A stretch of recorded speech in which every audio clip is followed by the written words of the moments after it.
ഡിങ്കുസ് കിച്ചണിലേക്ക് സ്വാഗതം. ഞാൻ ഇന്നിവിടെ തയ്യാറാക്കാൻ പോകുന്നത് ഒരു ചേന തോരനാണ്. അത് എൻ്റെ വീട്ടിലുണ്ടായ ഒരു ചേനയാണ്. അതിൻ്റെ കാൽഭാഗം മാത്രമേ ഞാൻ എടുത്തിട്ടുള്ളൂ. അതിലേക്ക് ഒരു സവാള കട്ട് ചെയ്തിട്ടുണ്ട്. അതിന് വേണ്ടുന്ന തോരൻ വെക്കാനായിട്ട് നമുക്ക് അരമുറി തേങ്ങ തിരുവി എടുത്തിട്ടുണ്ട്.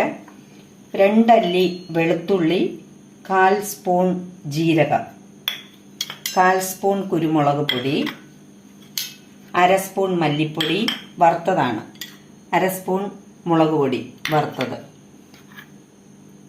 1/2 സ്പൂൺ മഞ്ഞൾപ്പൊടി, പിന്നെ കുറച്ച് കറിവേപ്പില, ആവശ്യത്തിന് ഉപ്പ്. ഇത് നമുക്ക് തയ്യാറായി നോക്കാം. ഈ പാത്രം ചൂടായതിന് ശേഷം 2 സ്പൂൺ വെളിച്ചെണ്ണ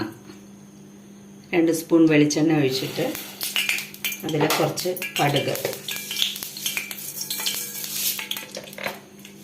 കടുക് പൊട്ടി വരുമ്പോൾ ശേഷം അതിലേക്ക് ഈ ചേന, സവാള, കറിവേപ്പില ഇത് നമുക്ക് കൊടുക്കാം.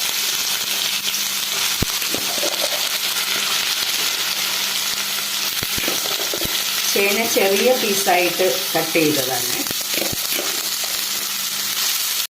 ഒന്ന് നന്നായിട്ടൊന്ന് ഇളക്കിയതിന് ശേഷം അതിലേക്ക് കുറച്ച് ഉപ്പിട്ട് കൊടുക്കാം. ഒരു സ്പൂൺ ഉപ്പൊക്കെ നമുക്ക് ഇതിന് നോക്കി ടേസ്റ്റ് നോക്കി അത് കൂടുതലോ കുറവോ അത് നമുക്ക് ഇട്ട് കൊടുക്കാവുന്നതേ ഉള്ളൂ. ഇതൊന്ന് ഉപ്പും ഇട്ട് ഇതൊന്നൊരു 2 മിനിറ്റ് ഒന്ന് അടച്ച് വെച്ച് വേവിക്കാം.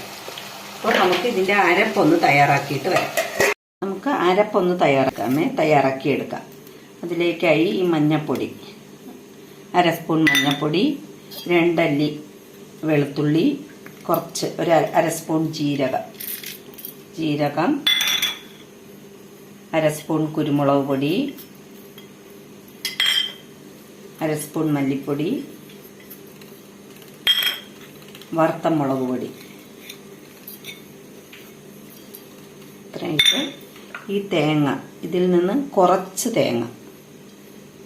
തേങ്ങ എടുത്ത് അതിലേക്ക് ഇട്ടിട്ട്, എനിക്ക് എൻ്റെ ഇടികല്ലെന്ന് പറയുന്ന ഇതാണ്, നന്നായിട്ടൊന്ന് ഇടിച്ച് യോജിപ്പിച്ചെടുക്കാം.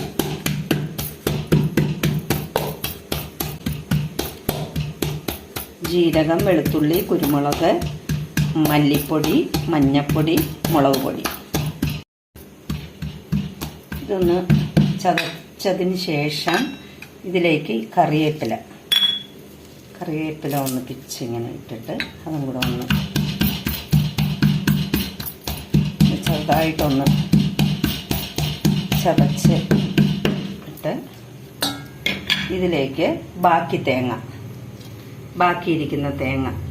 അപ്പോഴിത് ഒരുപാടങ്ങ് അരഞ്ഞു പോയാൽ ഈ തോരനൊരു ഇത് കിട്ടില്ല. ബാക്കി തേങ്ങ ഇങ്ങനെ കിടന്നാൽ മതി. എന്നിട്ട് ഇത് നന്നായിട്ടൊന്ന് യോജിപ്പിക്കണം. ഇതൊന്ന് നമുക്ക് തുറന്ന് നോക്കാം.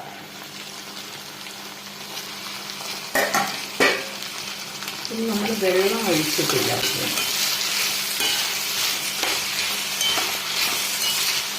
ഇനി ഇതിലേക്ക് നമുക്ക് എടുത്തു വച്ചിരിക്കുന്ന അരപ്പ് ഇട്ട് കൊടുക്കാം.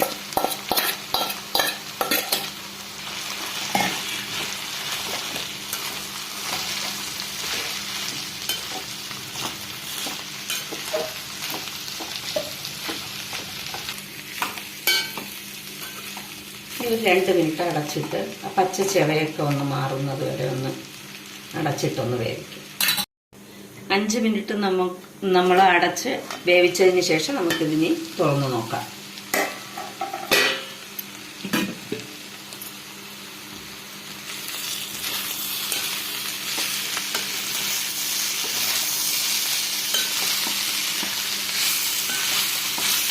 തോരൻ തയ്യാറായിട്ടുണ്ട്.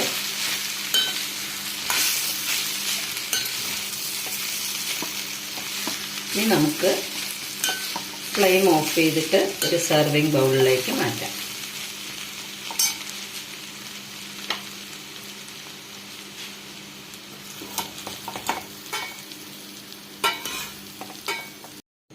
ഇങ്ങനെ ഒരു 10-15 മിനിറ്റ് കൊണ്ട് നമ്മളൊരു അടിപൊളി ചേന കൊണ്ടൊരു തോരൻ റെഡിയാക്കിയിട്ടുണ്ട്.